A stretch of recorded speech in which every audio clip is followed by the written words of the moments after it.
Birazcık sevgi, çok görme bana. Sevgisiz bir kalbin vicdanı olmaz. Koşarak geliver benim yanıma. Sevgisiz bir kalbin değeri olmaz. En güzel gülüşle baksan sen bana, koşarak geliver,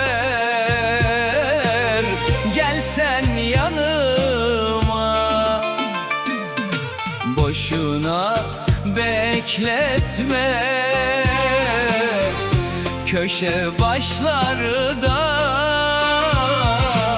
Sevgime karşılık versen ne olur? Sevgime karşılık versen ne olur?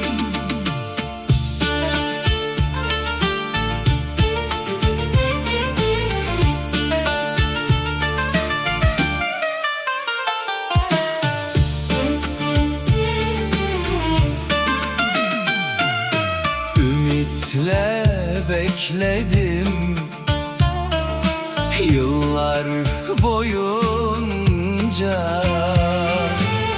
Yıllarca bekletmek